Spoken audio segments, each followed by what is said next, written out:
Hi ಸ್ನೇಹಿತರೆ, ಎಲ್ಲರಿಗೂ ನಿಶಾ ಕನ್ನಡ ಚಾನಲ್ಗೆ ಮತ್ತೊಮ್ಮೆ ಪ್ರೀತಿಯ ಸುಸ್ವಾಗತ. ಇವತ್ತಿನ ವಿಡಿಯೋದಲ್ಲಿ 6ನೇ ತರಗತಿಯ ಗಂಧರ್ವ ಸೇನಾ ಕನ್ನಡ ನೋಟ್ಸ್ ಬಗ್ಗೆ ತಿಳಿಸ್ಕೊಡ್ತಾ ಇದ್ದೀನಿ. ಈ ವಿಡಿಯೋ ನಿಮಗೆ ಇಷ್ಟವಾದರೆ ಲೈಕ್ ಮಾಡಿ, ಶೇರ್ ಮಾಡಿ. ನಿಶಾ ಕನ್ನಡ ಚಾನಲ್ನ ಇನ್ನೂ ಸಬ್ಸ್ಕ್ರೈಬ್ ಆಗಿಲ್ಲದಿದ್ದರೆ ಈಗಲೇ ಹೋಗಿ ಸಬ್ಸ್ಕ್ರೈಬ್ ಆಗಿ, ಪಕ್ಕದಲ್ಲಿ ಕಾಣೋ ಬೆಲ್ ಬಟನ್ನ ಟಚ್ ಮಾಡಿ. ಸರಿಯಾದ ಪದಗಳನ್ನು ಆಯ್ಕೆ ಮಾಡಿ ಬಿಟ್ಟ ಸ್ಥಳ ತುಂಬಿರಿ. 1ನೇದು, ರಾಜನು ಡ್ಯಾಶ್ ಅನ್ನು ಅಲ್ಲಿಗೆ ಪರಿಸಮಾಪ್ತಿಗೊಳಿಸಿದ. ಆಯ್ಕೆಗಳು: ಬಡ್ಡೊಲಗ, ಒಡ್ಡಲಗ, ಓಡಲಗ. ಮಕ್ಕಳೇ, 1ನೆಯ ಪ್ರಶ್ನೆಗೆ ಉತ್ತರ ಒಡ್ಡಲಗ. ರಾಜನು ಒಡ್ಡಲಗವನ್ನು ಅಲ್ಲಿಗೆ ಪರಿಸಮಾಪ್ತಿಗೊಳಿಸಿದ. 2ನೇದು, ಸೇವಕಿ ಡ್ಯಾಶ್ ಬುದ್ಧಿಯವಳು. ಆಯ್ಕೆಗಳು: ಮುರುಕು, ತಳುಕು, ಚುರುಕು. ಈ ಪ್ರಶ್ನೆಗೆ ಉತ್ತರ ಚುರುಕು. ಸೇವಕಿ ಚುರುಕು ಬುದ್ಧಿಯವಳು. 3ನೆಯ ಪ್ರಶ್ನೆ, ಮಂತ್ರಿ ಅರಮನೆಗೆ ಬಂದು ರಾಜನ ಕಾಲಿಗೆ ಬಿದ್ದು ಡ್ಯಾಶ್ ಹೇಳಿದ. 3ನೆಯ ಬಿಟ್ಟ ಸ್ಥಳದ ಉತ್ತರ ನಿಜಾಂಶ. ಮಂತ್ರಿ ಅರಮನೆಗೆ ಬಂದು ರಾಜನ ಕಾಲಿಗೆ ಬಿದ್ದು ನಿಜಾಂಶ ಹೇಳಿದ. 4ನೆಯ ಬಿಟ್ಟ ಸ್ಥಳ, ರಾಜನಿಗೆ ಗಂಧರ್ವಸೇನ ತೀರಿದ ವಿಷಯ ತಿಳಿಸಿದ್ದು ಡ್ಯಾಶ್. ಆಯ್ಕೆಗಳು: ಮಂತ್ರಿ, ರಾಣಿ, ಸೇವಕಿ.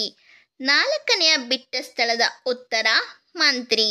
ರಾಜನಿಗೆ ಗಂಧರ್ವಸೇನ ತೀರಿದ ವಿಷಯ ತಿಳಿಸಿದ್ದು ಮಂತ್ರಿ. 5ನೆಯ ಬಿಟ್ಟ ಸ್ಥಳ, ಅಂತಃಪುರ, ಇದರ ಅರ್ಥ ಡ್ಯಾಶ್. ಆಯ್ಕೆಗಳು: ರಾಣಿವಾಸ, ಸೇವಕಿಯರ ವಾಸ, ರಾಜಗೃಹ. ಇದರ ಉತ್ತರ ರಾಣಿವಾಸ. ಅಂತಃಪುರ, ಇದರ ಅರ್ಥ ರಾಣಿವಾಸ. ನೆಕ್ಸ್ಟ್, ಈ ಪದಗಳ ಅರ್ಥ ಬರೆಯಿರಿ. ನಿಟ್ಟುಸಿರು. ಮಕ್ಕಳೇ, ನಾವು ದೀರ್ಘವಾಗಿ ಬಿಡುವ ಉಸಿರು ನಿಟ್ಟುಸಿರು. ಪರಿಸಮಾಪ್ತಿ, ಮುಕ್ತಾಯ. ಪರಿಸಮಾಪ್ತಿ ಅಂದರೆ ಮುಕ್ತಾಯ. ಮಾರ್ನುಡಿ, ಪ್ರತಿಯಾಗಿ. ಉದ್ಧರಿಸು, ಹೇಳು. ನೆಕ್ಸ್ಟ್, ನಾವು ಕೆಳಗಿನ ಪ್ರಶ್ನೆಗಳಿಗೆ ಒಂದು ವಾಕ್ಯದಲ್ಲಿ ಉತ್ತರ ಬರೆಯಿರಿ. 1ನೆಯ ಪ್ರಶ್ನೆ, ಮಂತ್ರಿ ಅಳುತ್ತಾ ರಾಜನ ಬಳಿ ಏನೆಂದು ಹೇಳಿದ. ಮಕ್ಕಳೇ, ಉತ್ತರ ಮಂತ್ರಿ ಅಳುತ್ತಾ ರಾಜನ ಬಳಿ ಬಂದು ಗಂಧರ್ವಸೇನರು ತೀರಿಕೊಂಡರಂತೆ ಎಂದು ಹೇಳಿದ. 2ನೆಯ ಪ್ರಶ್ನೆ, ಗಂಧರ್ವಸೇನ ತೀರಿಕೊಂಡ ವಿಷಯವನ್ನು ರಾಜ ಯಾರಿಗೆ ಹೇಳಿದ. ಮಕ್ಕಳೇ, ಉತ್ತರ ಗಂಧರ್ವಸೇನ ತೀರಿಕೊಂಡ ವಿಷಯವನ್ನು ರಾಜ ರಾಣಿವಾಸದವರಿಗೆ ಹೇಳಿದನು. 3ನೆಯ ಪ್ರಶ್ನೆ, ರಾಣಿಯ ಸೇವಕಿ ಏನೆಂದು ಆಲೋಚನೆ ಮಾಡಿದಳು. ಉತ್ತರ ರಾಣಿಯ ಸೇವಕಿ ನಮ್ಮ ಮಹಾರಾಜರಿಗೂ ಆ ಗಂಧರ್ವಸೇನರಿಗೂ ಏನು ಸಂಬಂಧ ಎಂದು ಆಲೋಚನೆ ಮಾಡಿದಳು. 4ನೆಯ ಪ್ರಶ್ನೆ, ರಾಣಿಯರು ನಗಲು ಕಾರಣವೇನು. ಉತ್ತರ ರಾಜ ಮತ್ತು ಅವನ ಆಸ್ಥಾನಿಕರ ಮೂರ್ಖತನಕ್ಕೆ ರಾಣಿಯರು ನಗಲು ಕಾರಣವಾಯಿತು. 5ನೆಯ ಪ್ರಶ್ನೆ, ಮಂತ್ರಿ ಗಂಧರ್ವಸೇನನ ವಿಚಾರ ತಿಳಿಯಲು ಯಾರನ್ನು ಭೇಟಿ ಮಾಡಿದ.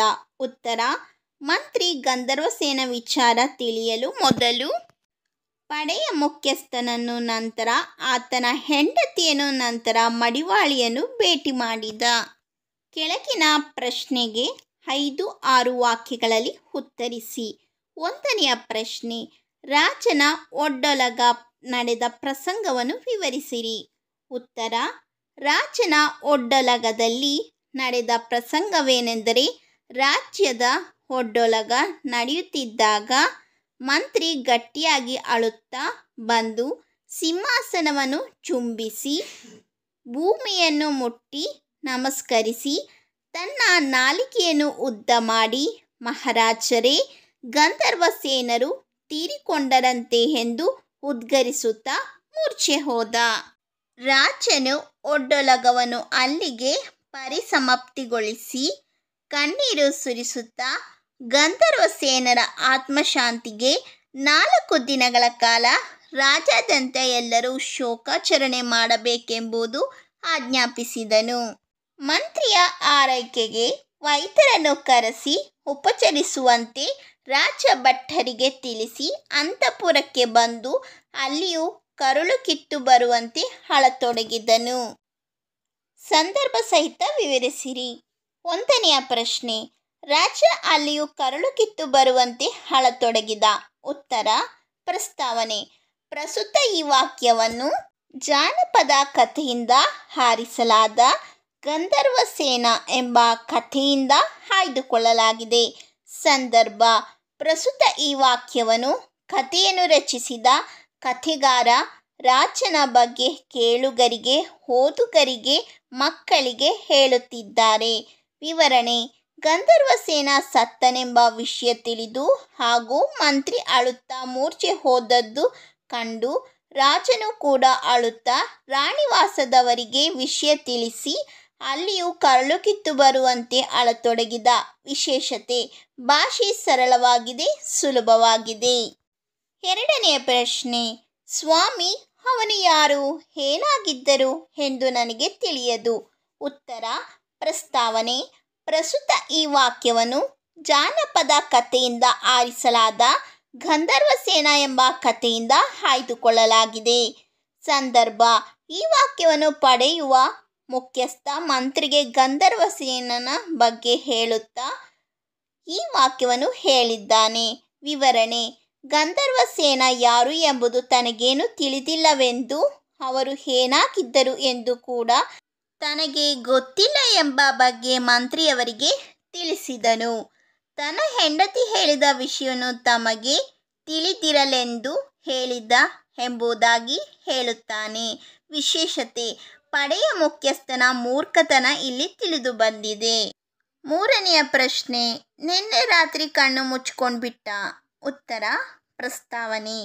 ಪ್ರಸ್ತುತ ಈ ವಾಕ್ಯವನ್ನು ಜಾನಪದ ಕಥೆಯಿಂದ ಆರಿಸಲಾದ ಗಂಧರ್ವ ಸೇನ ಎಂಬ ಕಥೆಯಿಂದ ಆಯ್ದುಕೊಳ್ಳಲಾಗಿದೆ. ಸಂದರ್ಭ.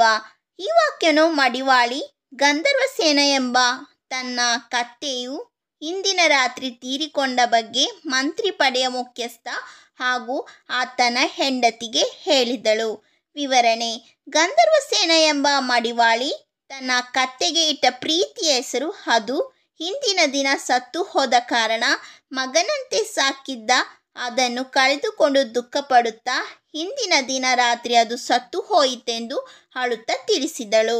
ವಿಶೇಷತೆ. ಪ್ರಾಣಿಗಳ ಬಗ್ಗೆ ಇದ್ದ ಪ್ರೇಮ ಪ್ರೀತಿ ಸರಳ ಸಹಜ ಭಾಷೆಯಲ್ಲಿ ವ್ಯಕ್ತವಾಗಿದೆ. 4ನೆಯ ಪ್ರಶ್ನೆ, ಒಂದು ಕುರಿ ಹಳ್ಳಕ್ಕೆ ಬಿದ್ದರೆ ಎಲ್ಲ ಬಿದ್ದವು. ಉತ್ತರ. ಪ್ರಸ್ತಾವನೆ.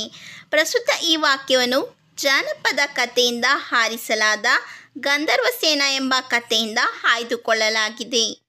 ಸಂದರ್ಭ.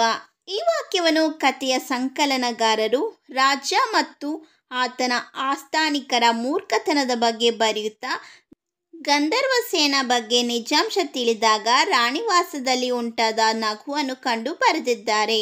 ವಿವರಣೆ. ಕುರಿಗಳು ಯಾವಾಗಲೂ ತಲೆ ಬಗ್ಗಿಸಿ ಹೋಗುತ್ತಿರುತ್ತವೆ.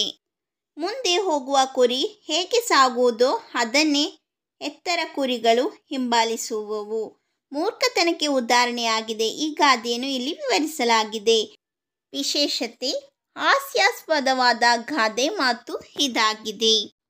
ಕೆಳಗಿನವುಗಳನ್ನು ನುಡಿಗಟ್ಟು, ಗಾದೆ, ಒಗಟುಗಳಾಗಿ ವಿಂಗಡಿಸಿ ಬರೆಯಿರಿ.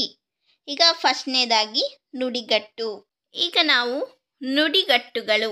ಮೂಗು ತೋರಿಸು, ಕಾಲಿಗೆ ಬುದ್ಧಿ ಹೇಳು, ಬೆನ್ನಿಗೆ ಚೂರಿ ಹಾಕು, ತಲೆ ಹಾಕು, ಕರಳು ಹಿಂಡು, ಮಂಕು ಬುದ್ಧಿ. ಗಾದೆಗಳು. ಕೇಳಿದ ಕಿವಿ ಊರಿಗೆ ಮಾರಿ ತಂದಿತು. ಒಂದು ಕುರಿ ಹಳ್ಳಕ್ಕೆ ಬಿದ್ದರೆ ಎಲ್ಲ ಬಿದ್ದವು. ಮುಚ್ಚಿಟ್ಟದ್ದು ಮಣ್ಣಿನ ಪಾಡು. ಗಾದೆಗಳು. ದಾಸ್ ಬುರುಡೆ ದೌಲತ್ ಬುರುಡೆ, ಲೋಕಕ್ಕೆಲ್ಲ ಎರಡೇ ಬುರುಡೆ. ಚಿನ್ನದ ಪೆಟ್ಟಿಗೆಯಲ್ಲಿ ಬೆಳ್ಳಿ ಲಿಂಗ, ಚಿಕ್ಕ ತೋಟ ಚೂರು ಕಸ ಬಿದ್ದರೆ ಹಾಳು.